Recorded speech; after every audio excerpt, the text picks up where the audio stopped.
E y pi, las dos constantes más importantes de la matemática moderna, están en la Biblia.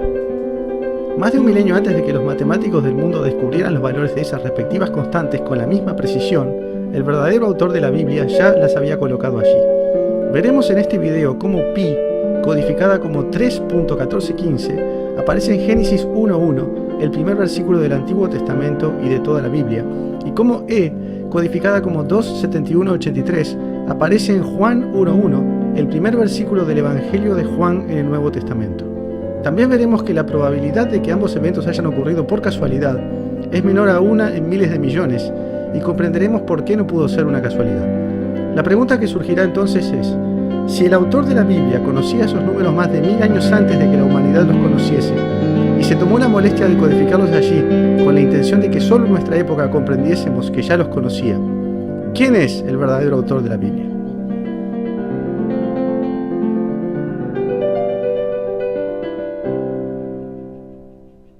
Esta serie de videos dura 1 hora en total y se divide en 7 episodios. Te recomiendo que la mires completa, pero si prefieres ir directamente a una parte puntual, este es el plan de sus 7 episodios. En el episodio 1, que corresponde a este video, veremos cuál es la importancia de las constantes E y pi para la matemática moderna, dónde aparecen en la Biblia, cómo están codificadas y cuál es la explicación bíblica de que fueran puestas con la intención de que solo fueran descubiertas cuando estuviera cerca el fin del mundo. En el episodio 2, hablaremos del antiguo arte de la gematría, el cual fue utilizado para codificar E y pi en la Biblia. En el episodio 3, explicaremos por qué es sorprendente que E y pi estén en la Biblia, por qué no encaja con todo lo que el hombre moderno cree saber hoy sobre la historia de la humanidad, y por qué exige que el hombre moderno se replantee el modo en que ve el mundo. En el episodio 4 veremos cómo es que pi está en Génesis 1.1. En el episodio 5 veremos cómo es que E está en Juan 1.1. En el episodio 6 discutiremos si esto pudo ser casualidad o si hay otra explicación.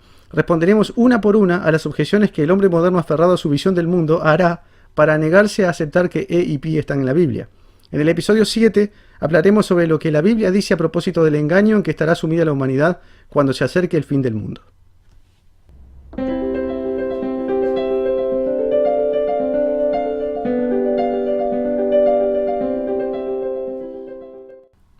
Hace poco más de 250 años, el matemático suizo Leonhard Euler descubrió y publicó una de las más notables fórmulas en la historia de las matemáticas.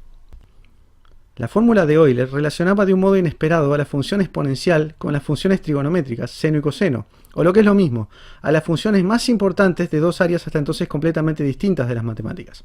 Por un lado, la aritmética y el análisis infinitesimal, y por el otro, la trigonometría y la geometría. Él mismo hizo una observación.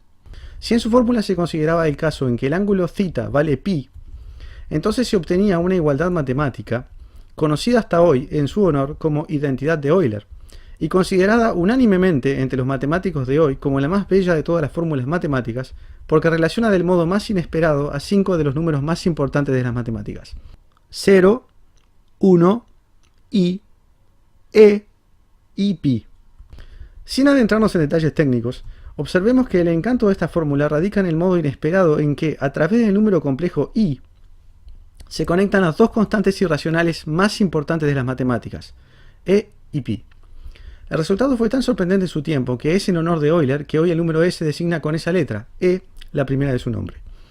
Pero aún más sorprendente es el hecho de que 1500 años antes de que naciera Euler, estas dos constantes ya estaban en la Biblia. Esas dos constantes que son el eje de su famosa identidad.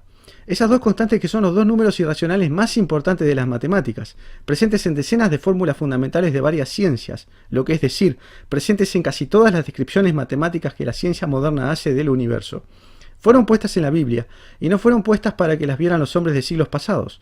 ¿Cómo podrían haberlas visto en tiempos en que ni siquiera sospechaban que existía el número E? Fueron puestas por el verdadero autor de la Biblia, Yahvé, como una señal para nosotros en el tiempo final de la historia del mundo. Una señal que nos indica que la Biblia no es la creación cultural de un pueblo, sino que este pueblo fue realmente elegido por Dios para recibir un mensaje que transmitió al resto de la humanidad. Cabría preguntarse, ¿por qué ponerlas para que fueran vistas solo al final de los tiempos? Es un tema recurrente en la profecía bíblica, especialmente en el libro de Daniel y en el Nuevo Testamento, que la comprensión del plan de Dios y de su mensaje estaría parcialmente sellada hasta el tiempo del fin. Solo cuando el fin del mundo estuviera próximo, muchas señales que habían estado hasta entonces ocultas serían reveladas, y muchas profecías y pasajes bíblicos difíciles o de interpretación polémica o dudosa serían finalmente comprendidos. A medida que nos acercamos al fin de los tiempos, las señales se multiplican, y lo que antes no era visible ahora lo es. Y la Biblia fue escrita de tal modo que una vez que se hace visible una señal, resulte inequívoco que dicha señal viene de Dios y no es una casualidad. ¿Dónde están E y Pi en la Biblia? Como ya veremos en detalle, el número pi está codificado en Génesis 1:1, el primer versículo de la Biblia y del Antiguo Testamento. El número e está codificado en Juan 1:1, el primer versículo del Evangelio de Juan, y como veremos, un versículo muy especial en muchos sentidos, que podría considerarse como el inicial del Nuevo Testamento. Estos dos números están codificados mediante el antiguo arte de la gematría, por el cual las letras de los alfabetos antiguos tenían asignado valor numérico, haciendo así que toda letra, palabra o frase escrita en hebreo o griego, las lenguas en que respectivamente fueron escritos el Antiguo y el Nuevo Testamento, se asocien a valores numéricos. Veremos más adelante cómo se computan los valores de gematría para letras, palabras y versículos bíblicos, y cómo por esta vía se puede llegar al valor de pi para el versículo Génesis 1:1 y al valor de e para el versículo Juan 1:1. ¿Cómo asegurar que no se trata de una casualidad? En esta cuestión distingamos entre creyentes y no creyentes. Si crees en Dios, no tienes más que recordar que la palabra casualidad no existe en idioma hebreo. Nada ocurre por casualidad en la Biblia, por lo cual puedes estar seguro de que fue Yahvé quien puso esas dos constantes en esos dos versículos. Si no eres creyente, entonces considera las probabilidades. Como veremos, el evento combinado de que pi y e aparecieran por casualidad en esos dos versículos tiene una probabilidad menor a 1 en 1000 millones. Es mucho más fácil ganar la lotería, pero por supuesto, si eliges no creer, siempre puedes apostar por la remotísima chance de que todo sea un accidente. Recuerda al apostar que lo que está en juego no es un trago, un boleto de lotería, ni tampoco tu vida actual, sino algo mucho más importante y irreversible en sus consecuencias: ¿dónde vas a pasar la eternidad?